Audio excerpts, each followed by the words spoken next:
not only does the Bible connect to the real world, but the evidence around us is really overwhelming. You see, the problem has never been with the facts. We all have the same facts.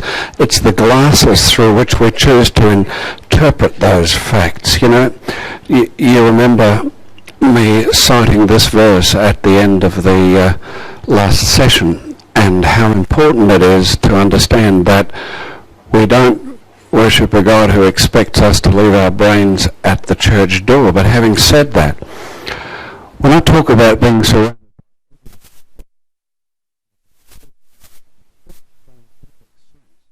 you can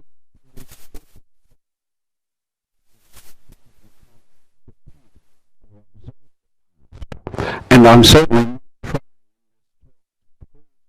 with science, because you just can't do that. Science doesn't have the philosophical tools to be able to do that, and that would be putting science up there and the Bible down here, which is the wrong way around. What I'm saying is, if you start with the Word of God in your thinking, and if you're not a Christian, just do it for the sake of the exercise. Just come along with me and see how the same facts look through the understanding of that history in the book of Genesis, which I talked previously was an originally good world, created all very good, with no death, disease, pain or suffering, and ruined because of sin, the rebellion of our first ancestor Adam. And we'll talk more about DNA and human genes and races and language and all that sort of stuff in the next session. But that the world 1656 years after creation was judged by a massive flood, and that flood was global. In fact, it wasn't just some little overflow. The Bible says before it began to rain, all the fountains of the great deep were broken up. You imagine the crust of the earth tearing open all over the earth, water pouring. That has to imply volcanic activity, tectonic activity on a massive scale, and it's over a year before Noah and his family can set foot on dry ground, and it's the language of history. And, the interesting thing is that secular educators and philosophers of science often recognize this limitation of science, that science can't prove or disprove the past. Here's what I'm saying.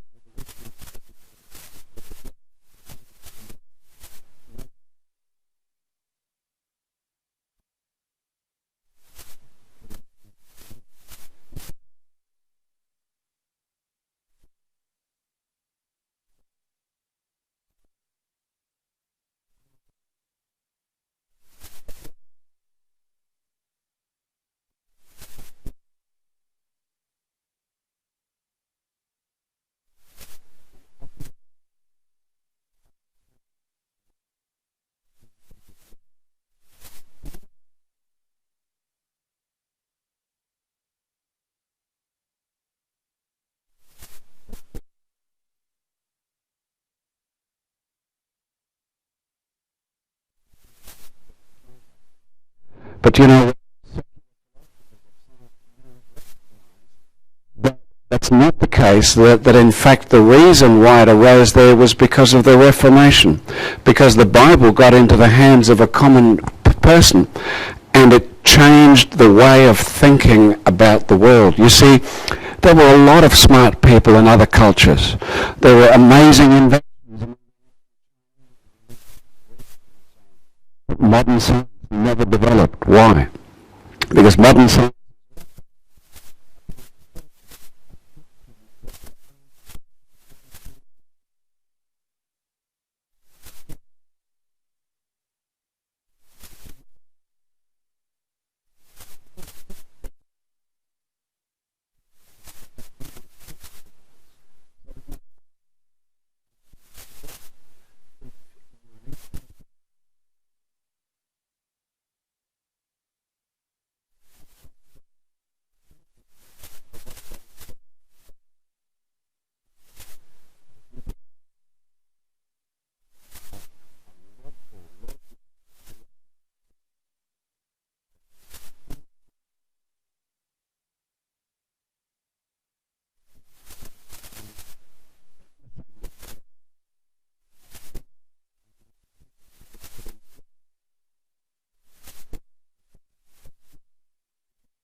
And the problem is that there's always more than one story to explain the same set of facts. So there's the fundamental difference between these two scientific approaches. You know, I read this morning on the internet, some guy said, well, you know, this whole idea of biblical creation, even though there are scientists who support it, you know, there's actually tens of thousands around the world, but he said it's going to be extinct in the next 2 decades, because he says it's absolutely essential that, you know, people understand that you need science in order to be able to fix the problems and technology and all the rest of it. But he was really confusing two different issues here. Why is it important? Because there are two different histories of the past. One says that the world has always been dying, you know, there's always been death and always been bloodshed and always been struggle, and that the fossils are a record of millions of years of slow and things killing each other long before there were people and so on, whereas the Bible talks about a good world, not a world in which Adam and Eve were standing on fossils, because the fossils didn't exist at that time. They were the result of Noah's flood 1656 years later, which is why they show evidence of what Christians call, and the Bible calls, the curse because of Adam's sin. In other words, things went sour because things were messed up, and they won't stay like that forever, and they'll be restored in the future because of Jesus Christ. And so the rocks and fossils that you see all around the world are not the result of death, suffering and disease for millions of years before sin, but the result of a catastrophic flood judgment. And I think the reason why sometimes even Christians have trouble taking that account as seriously as the Bible does, with 3 whole chapters, is because of these sort of images that we get in our childhood. You know, the fairy tale.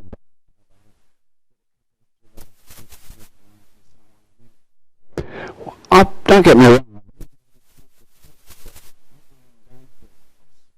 The message that we don't really take that story as history, that we think it's some sort of a fairy story or a fable.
Here, says Genesis, which limits it to vertebrates, animals with backbones, and so on. So, you know, people sometimes say, well, yeah, I can see now, you know, where the water came from, because, you know, I just thought it was all right.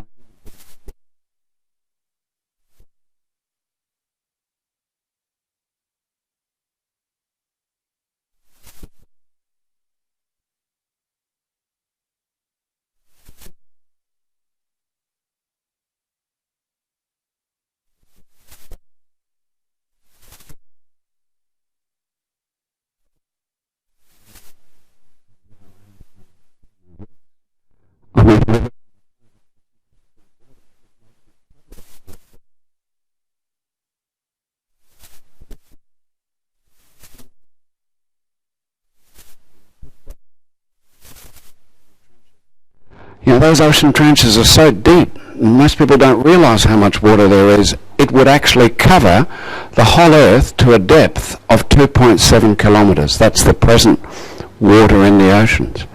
You know, people say, well, 2.7, wow, that's big, but that's not big enough to cover Mount Everest. That's right. Well, Mount Everest, in fact, every significant mountain chain on it shows how they've been pushed up through rock layers. And that's a complete mystery for people how that can happen. The mechanisms are still being argued about because sedimentary layers are laid down horizontally, and here you've got your mountain ranges pushed through so that these blankets of waterborne rock are actually draped across them like that. That's why you have marine fossils on the top of Mount Everest. Do you know what's intriguing to me? That there's been several robot explorer missions to the planet Mars, and each time they come back they're more convinced than ever that the surface features of Mars were almost certainly formed by massive planetary scale flooding. Now, maybe that's true, I don't know. Could be, but what blows my mind is that they're quite happy to accept a global flood on Mars where we have yet to discover one drop of liquid water. And here we are. Where to go to, and there isn't enough water, And, 2 Peter 3 actually says that in verses 3 to 5, that in the latter days there'll be those who scoff, walking after their own lusts with scoffing, and they'll say, where's the promise of his coming? And I'm paraphrasing here, that, God doesn't do things like that. He doesn't zap the world with judgment. And then Peter says, but they believe that because they're willingly ignorant. That's a powerful word. That God not only created the world at his word, with the earth standing in the water and out of the water, but that by that very same water, the world that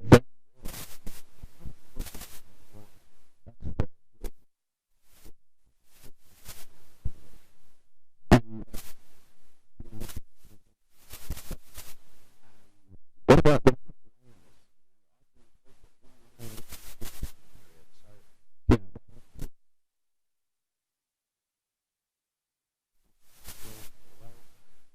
little bit far, but not as far as from here to there.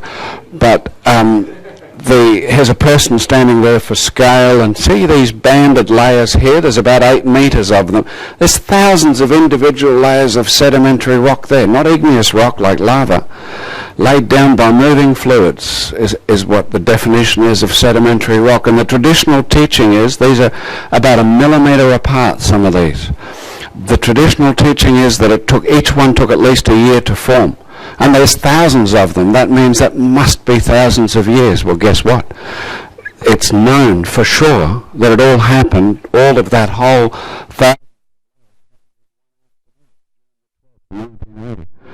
when Mount St. Helens blew its top, one of the eruptions, and there was lots of molten snow, and there were mud flows and ash flows and all sorts of sedimentary activity. And not only that, but large canyons were carved out, some of them through solid crystalline rock. What am I getting at?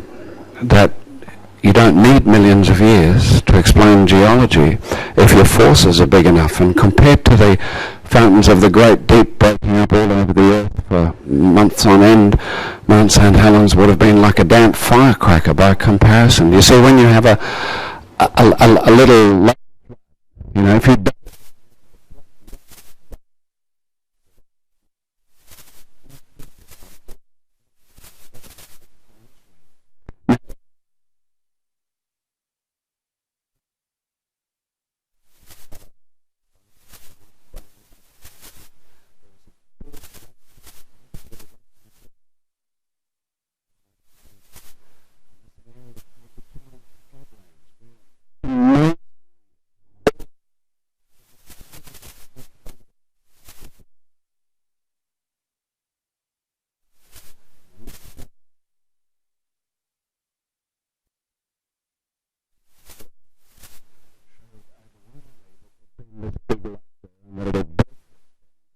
and that stuff was essentially carved out with one big rush of water. Now, when you're talking about that much energy in a flood that covered, a bigger area than all of those Great Lakes, but nonetheless you increase that to the whole world, and you're billions of atomic bombs going off all over the world simultaneously. There's no such thing as a tranquil flood. The very existence of fossils, you're going to see, speaks of rapid processes much more than it does slow and gradual processes. You can buy these fossils at any rock shop, because there's billions and billions of well-preserved fossil fish in rock layers. Preserved. So, what is the average in sort of in my mind how they... Well, here's a textbook from a few decades ago when I went to school, and from South Australia, but it's been written by the Australian Academy of Science right here in the ACT. And it sort of illustrates the belief that even today many people...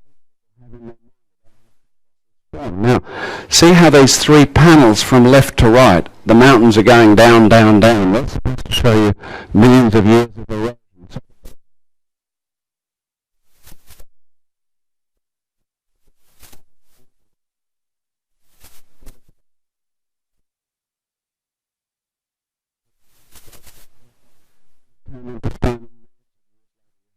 Isn't that the general idea? Friends, your common sense will tell you cannot possibly get a well-preserved fish fossil like that. First of all, what happens when most fish die? Do they sink to the bottom like the textbook says? Or do they float? If you don't believe me, use the experimental method. Go home to your goldfish bowl, teaspoon of cyanide, see what happens. And if you've got poor little Goldie floating on top as a result of that, what are you going to do? Scoop the fish off the top and throw it into the nearest lake, river or sea and wait for thousands of years to get a fossil? Of course not. In the real world, what would happen? The seagulls would...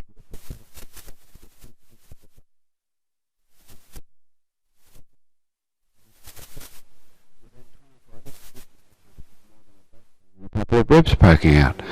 You don't go and see these nature documentaries of the bottom of the sea and see all the dead fish lying on the bottom, one of them half covered up because he's only been there 500 years, and the other one 2/3 covered up, has been there a bit longer. It's just not the real world, is it? What would you need to do to your dead goldfish to have some sort of chance of forming a fossil? Well, the first thing you'd need to do is to bury it quickly so that it couldn't get ripped apart and eaten. You see, we know today about these undersea avalanches called turbidity currents that happen in our day when a little bit of an earthquake off the continental shelf causes the mud and the ooze that's lying there to slump towards the deeper ocean basins. And as it does so, it's carrying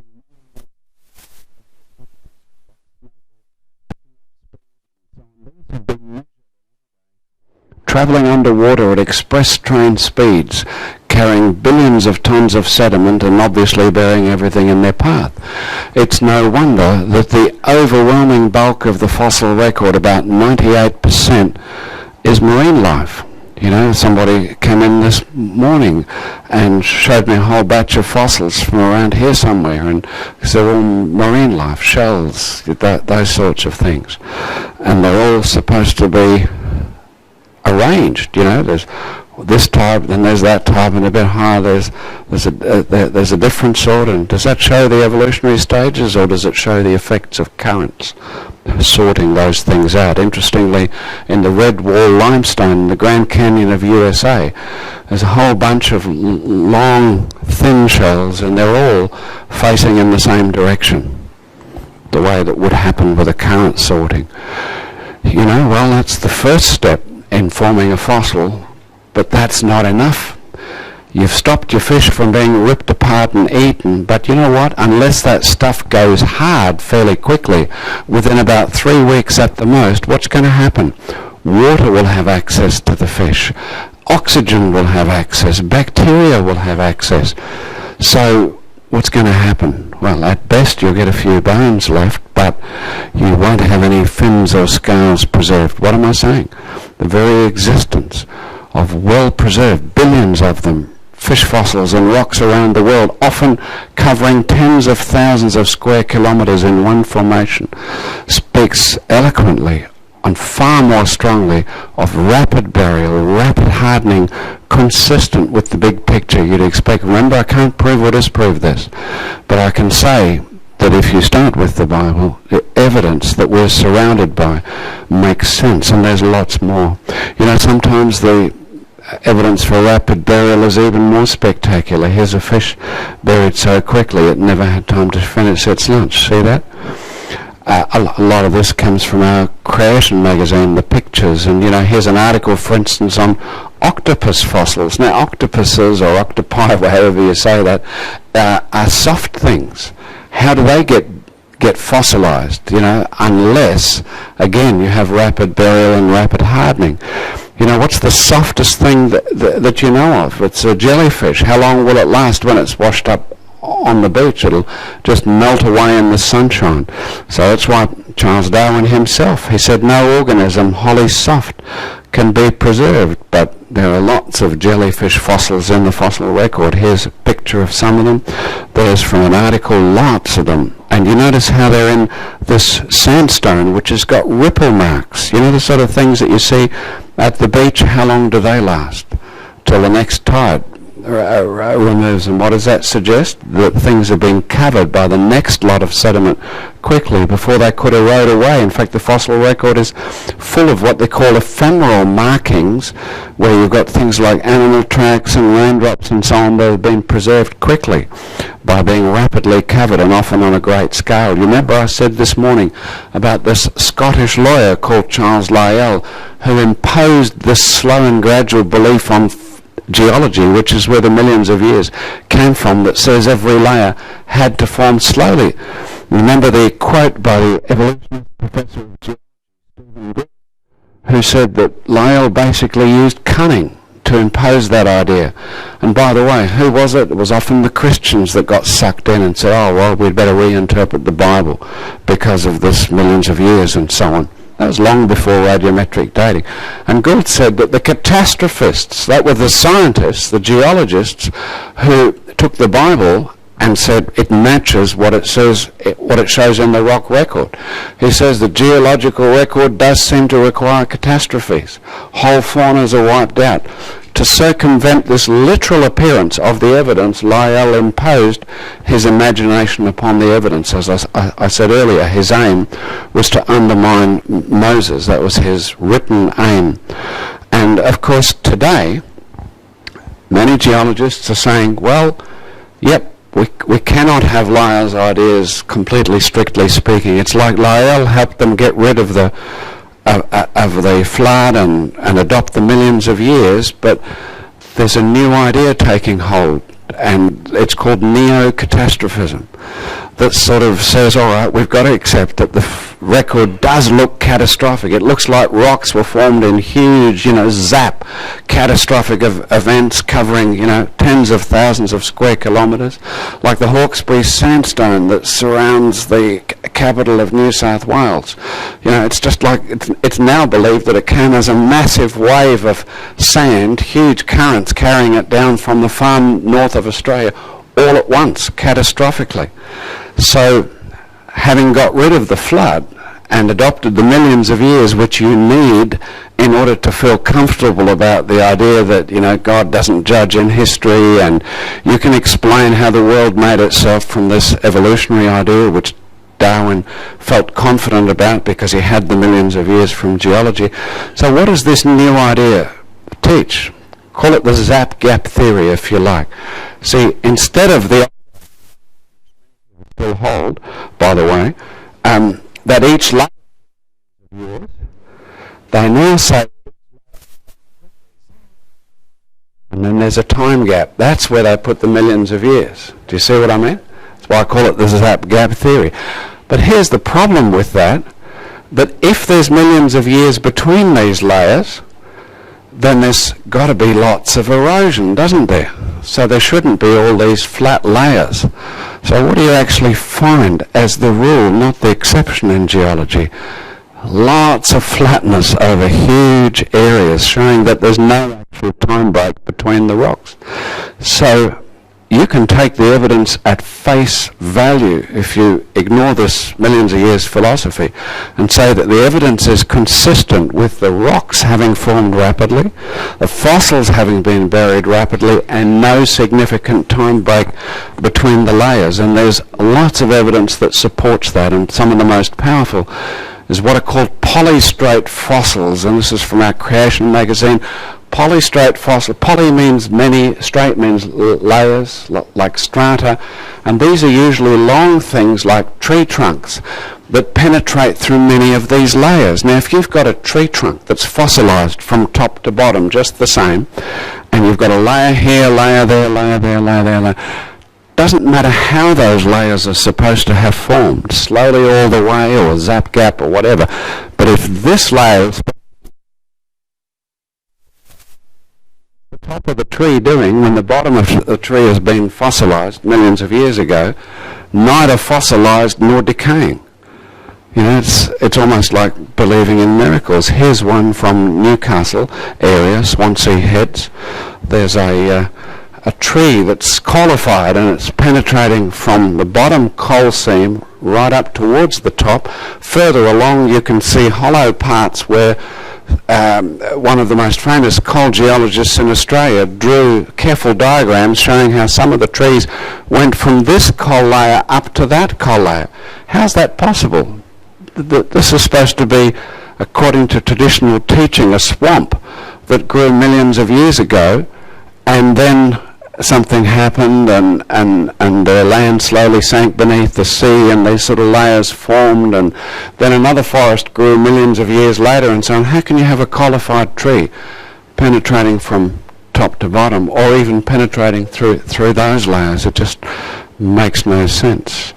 And here you have a diagram from an early geology textbook showing the discovery of a fossilized tree in a quarry in England. See how it goes through all of those layers, and again indicating, because it's the same preservation from top to bottom, that all of this sequence would have taken weeks or months at the very most. And then of course you've got what we call the problem of the flat gaps. That's the layman's expression for it. Paraconformities is the other name. This is an article from our magazine by a PhD geologist, Ariel Roth, talking about these flat gaps. What does it mean? It's not difficult to understand. Here you've got a layer, and here you've got a next layer sitting on top of it. Now, over here there's another layer that's supposed to have taken millions of years to form. But that layer is missing in this area, which means there has to be a time gap of whatever millions of years this took to form. So there should be all of this erosion, but the gaps are flat. There is no erosion. The evidence is consistent with the layer just being laid down on top of the next one. And these really cover massive areas. I mean, here's the Grand Canyon area. You've got one gap there of 10 million years, another gap of 20 million years where these years are totally missing. And there you've got 6, 14 and 100 million years allegedly missing with no sign of erosion. Here another area in the United States, northeast Utah, 20 million years. Now here's an example of one of these. This is the Grand Canyon region. Notice how there's a knife edge contact up the top. You've got the Coconino sandstone. Remember that, Coconino sandstone. I'll talk about that in a moment. And underneath you've got the Hermit Shale. Now they're supposed to be 6 million years apart. How do they know that? Because if you trace that gap along, you have this formation between them. See, there's your Coconino sandstone. There's your Hermit Shale. So all of this had to form in the meantime. And traditional teaching is that's millions of years. So those millions of years are missing, so nothing could have happened in those millions of years. But guess what? That means by some miracle there was no erosion or anything like that. Now consider that the traditional teaching is that present day processes stretched forward over millions of years of time. This is what Charles Lyell was all about. Formed all of the geology that you see. Now look at the Coconino sandstone that I talked about before. It's that whitish layer. Look at the extent of that. Do you know how much that covers of the continental United States? Not 500 square kilometres, not 5,000, not 50,000, 500,000 square kilometres of the USA. Friends, it's not rocket science to work out that there is nothing happening on Earth today, no river laying sediment which, if you stretched it out for any length of time, would create a flat layer covering 500,000 square kilometres of pure sandstone. What does it speak of? Massive current action. There's something more. In that same region, there's a layer called the Rump conglomerate. Conglomerate is a type of rock, like sandstone is a different type of rock. Conglomerate means that the water has picked up gravel and boulders, deposited them and cemented them together. Now that does happen on today's Earth, but it happens on a very small scale because it only happens when a river's in flood, because that's the only time that the river has enough energy to pick up gravel and boulders. It's easy to pick up a few grains of sand. So you can imagine if a river floods and you get a little bit of conglomerate, well, maybe in 3 years' time the river will flood again and you get some more conglomerate. But you know what? Will you get a dead flat layer like the Rump, thick, covering 250,000 square kilometres of the USA? It's not conceivable. It would have to be the most amazing a series of coincidences. In Australia, we have a whole mountain range made of conglomerate. It used to be called the Olgas, now called Catajuta. From top to bottom, those mountains are made of these boulders cemented together like this, which are carried in by water. That's universally accepted. That's what the evidence can only mean. And, seismic profiling shows that those same layers extend, those same type of rock extends kilometres deep underground. There's our geologist, Dr. Taz Walker, and there you have that in the background. You can see how it goes up there, and you can see the size of those boulders. What sort of energy would it take to deposit all of that massive boulders in that whole mountain range? You've also got the phenomenon of soft sediment deformation. This is a diagram of the Kaibab upwarp in the USA, again Grand Canyon region. Now see how these layers have been warped by earth movement here. Now remember that the top layer is supposed to be 300 million years younger than the bottom layer. So there's been plenty of time for these rocks to harden, but can you see how the bending indicates that the rocks were soft when they bent? I mean, here's an actual photograph of that area to show you the scale of it. I mean, there's people hiking. Shows you how big that is. And you see that in many other places, in California, on a beach in New Zealand, not far from Auckland. And if you keep your eyes open, you'll see that sort of thing quite a lot. What about not just how the fossils form, but do the fossils actually show evolution, In other words, are there the sort of in-between forms that you would expect?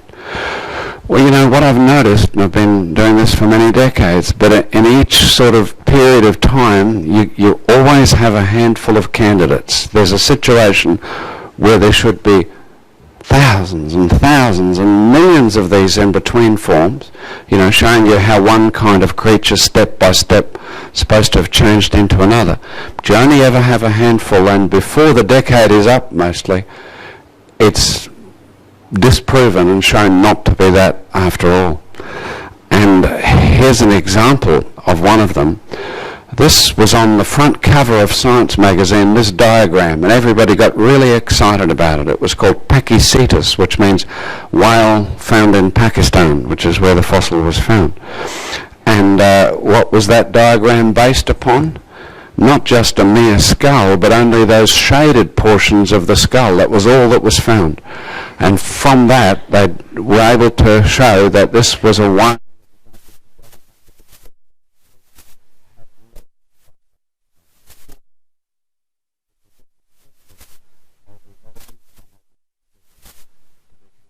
a diving efficient whale. Well, this is what the discoverer said in Natural History magazine. In time and in its morphology, Pachycetus is perfectly intermediate, a missing link between earlier land mammals and later full-fledged whales. 7 years later, more fossils were found, and this is what Pachycetus now looks like. not much of a whale left there. You know, this is a quote from, again, the late Professor Stephen Jay Gould. He's a very famous evolutionist and professor of geology and paleontology and the history of science at Harvard. And he said, the evolutionary trees that adorn have done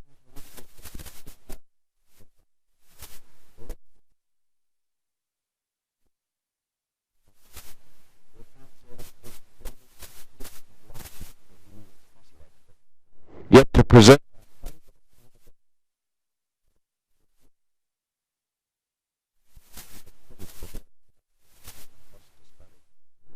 Here's a distribution of the many different classes of animals through the fossil record. And so this is assuming that the fossil record is a tape recording of long periods of time. And this means that it first appears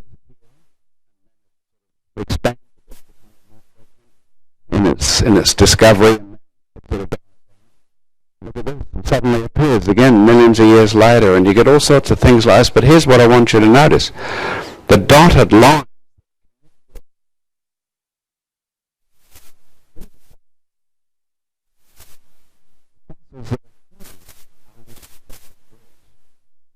like that, from which is what you'd expect. And when you find fossils, you know, sure, you find animals that are nothing like what exists on Earth today, like dinosaurs. That's not because of evolution, that's because they're extinct, like creatures are going extinct. Or you do find the same sort of creature living. Here's a fossil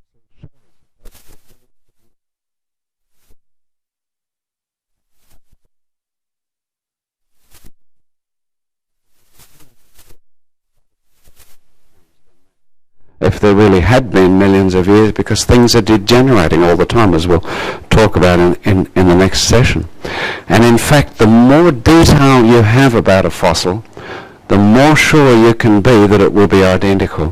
What's the best detail you ever have from a fossil?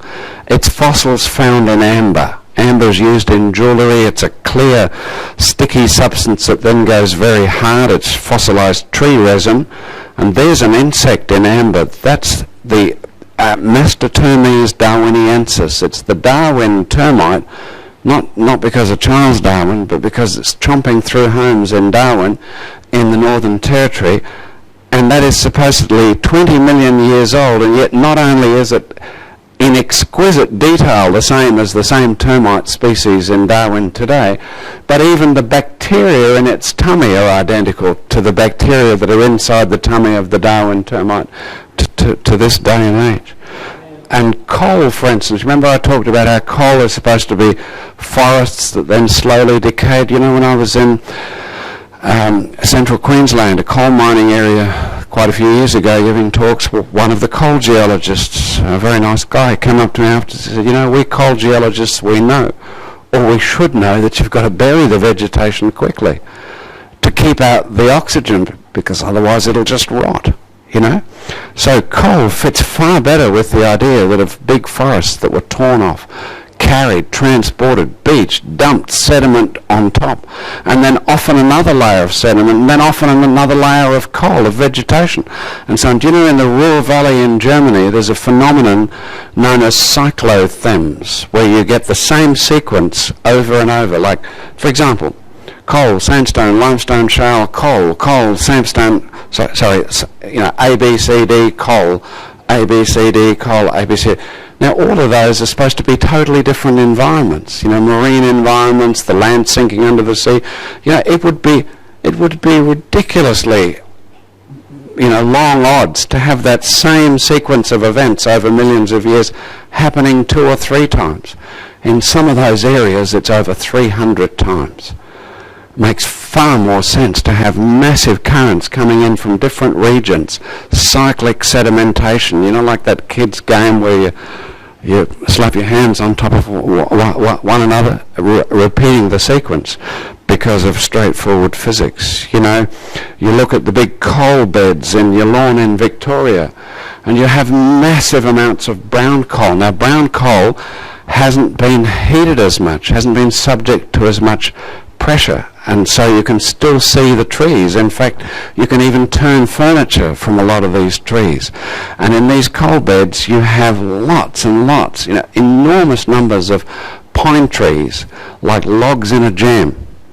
Now, you don't find their roots. They're completely smashed off. They're all clearly tumbled in there by catastrophic processes. You actually have a look at the evidence. Number one, below this so-called swamp, you have absolutely no soil, not even fossil soil. You just have volcanic grade pottery clay, kaolin type clay. You have a knife's edge contact. And what's more, here you've got a layer which is 1/2 metre thick, which is orangey yellow, almost 50% pure pollen. Now, if this is a swamp and normal processes going on over millions of years, what's all that pollen doing? I mean, it must have been one enormous hay fever season. Well, what you'd expect would be, if it happened slowly, a little bit of pollen, a few twigs, a pine cone here and there. By the way, did I say pine cone? Yes, these trees are all pine trees of a type that does not grow in swamps. King Billy pine, celery top pine. They don't like getting their feet wet. So the whole swamp theory falls apart in any case. But here's the thing. You wouldn't expect that much pure pollen, but how would you get that? Because pollen floats on top. When water currents are sorting things, it makes sense. It adds up together. Again, it's not proof.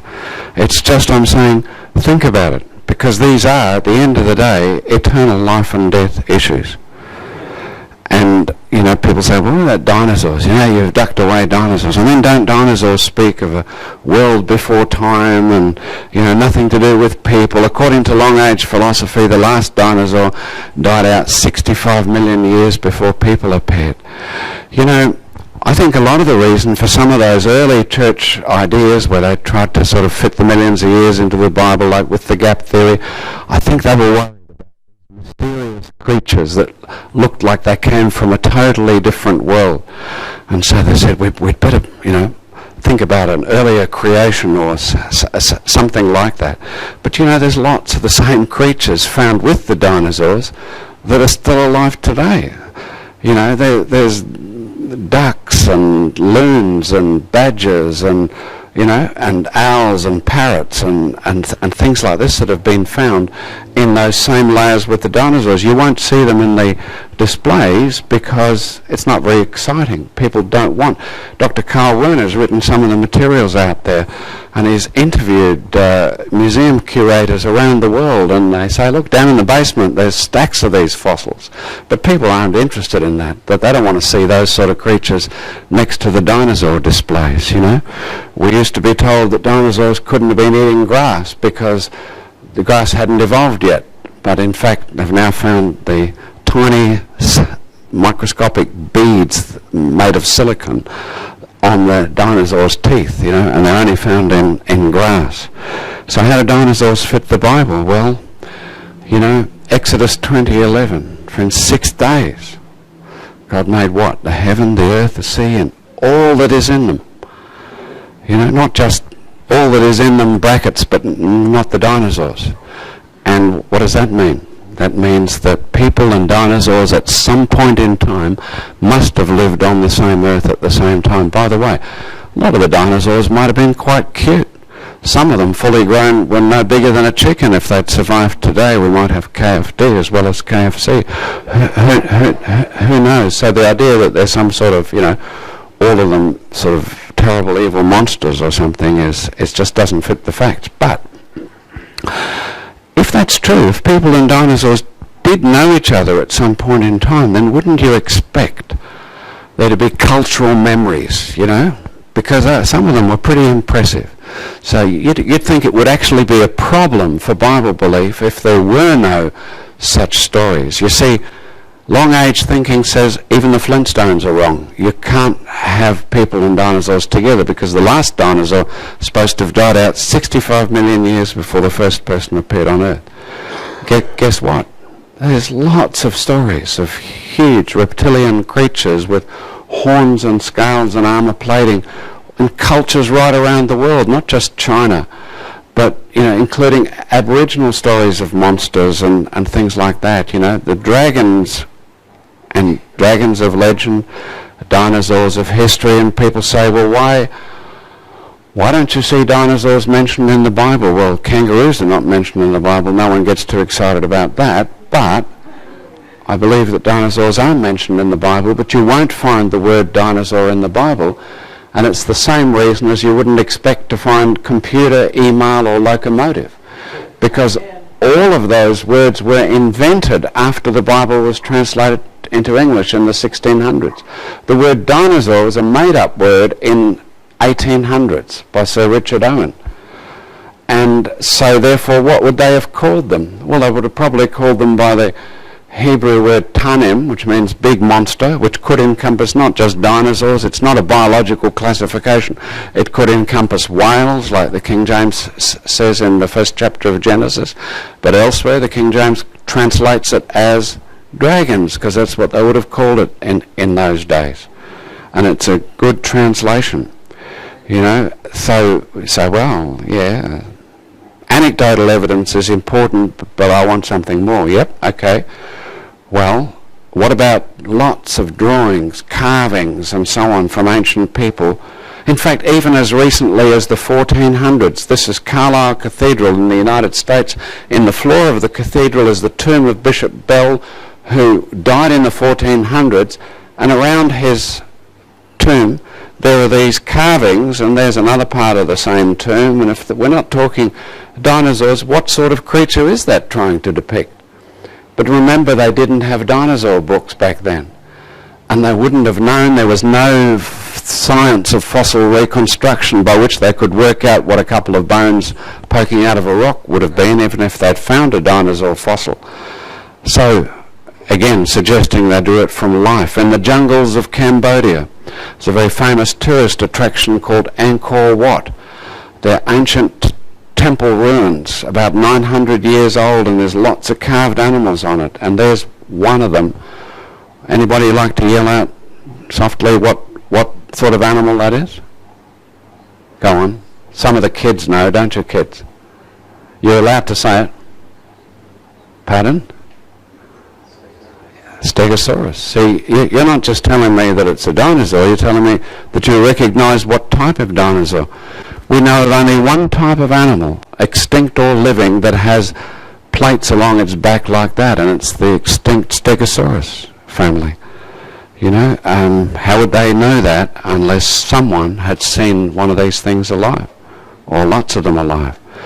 Even more sensational than that is the discovery of repeated instances in the last few years, and reported in the secular science magazines and journals like Science, of dinosaur soft tissue in dinosaur fossils.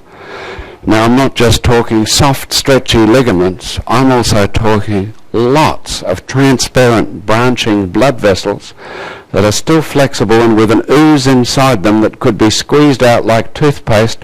And when you squeeze that ooze onto a microscope slide there, you can see the nucleated red blood cell appearances.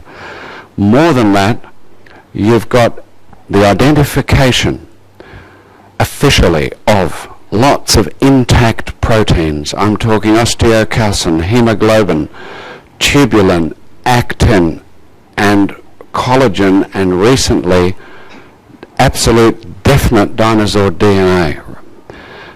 Friends, these are fragile molecules that are supposed to fall apart by the laws of physics and chemistry, and no matter how much you try to slow that down, these laws say that there's a maximum time that they'll last. Dr. Mary Schweitzer, the evolutionist that's involved with a lot of the earlier ones of these discoveries, by the way, they've found it all over the place since, now that they know what they're looking for and how to look for it.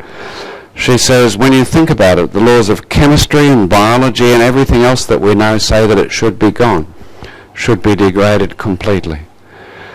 So don't you think, if this was about objective science and not ideology, don't you think that you would expect them to say, well, the laws of science have been pretty good to us. We've had every reason to trust them. Let's trust them, and let's at least seriously question this millions of years assumption. No. The millions of years are an intrinsic part of, if you like, the secular religion that is the manifestation of the rejection of God in our day.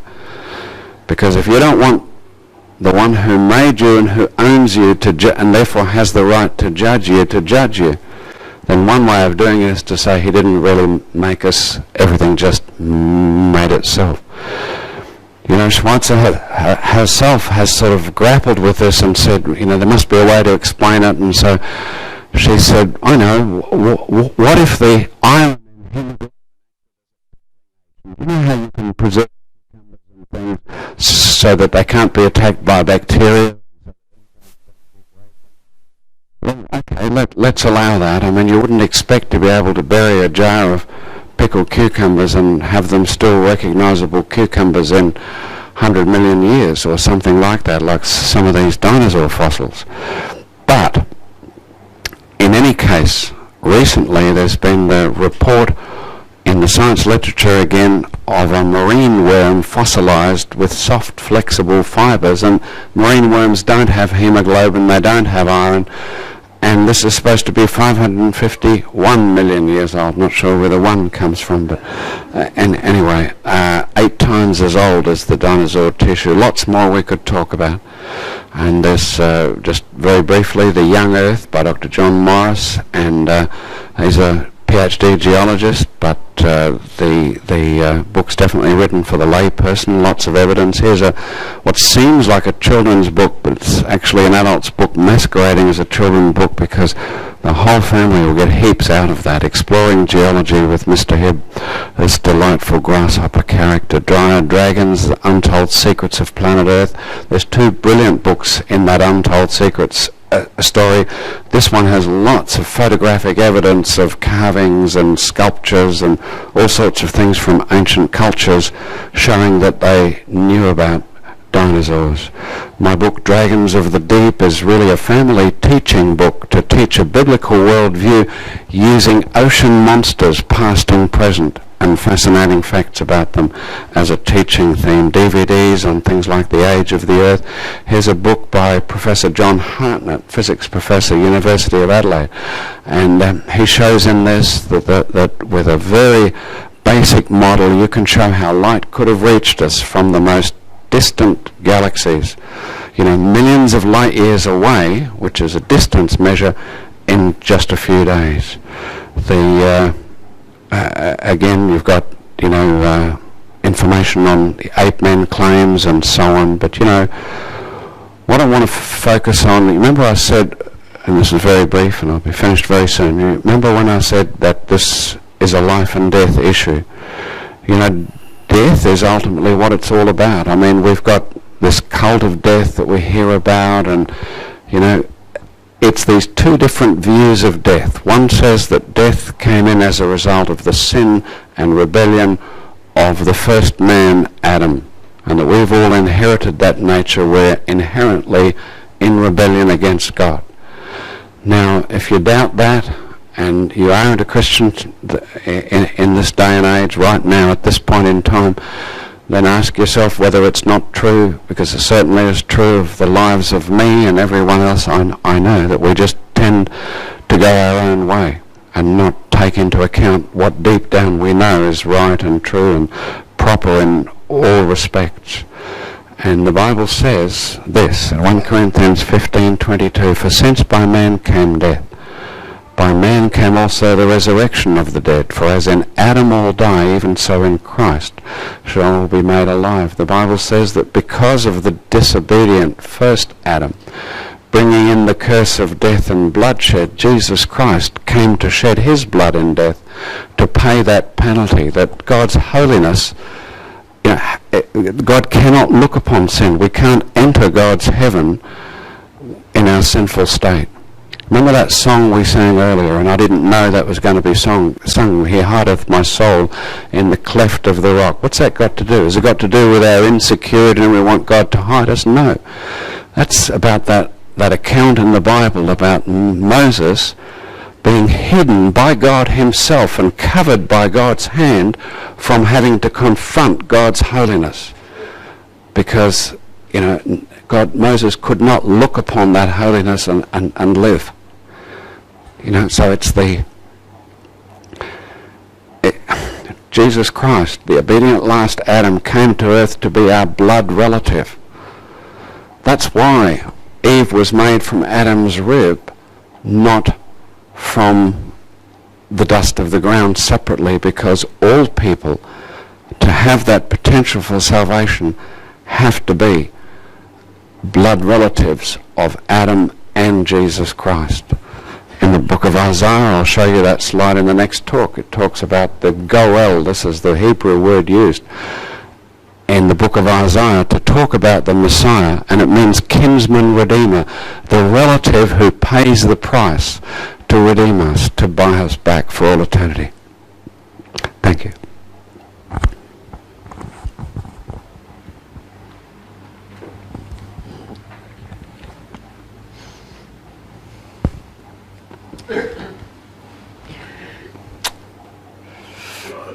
God said in Romans chapter number 1,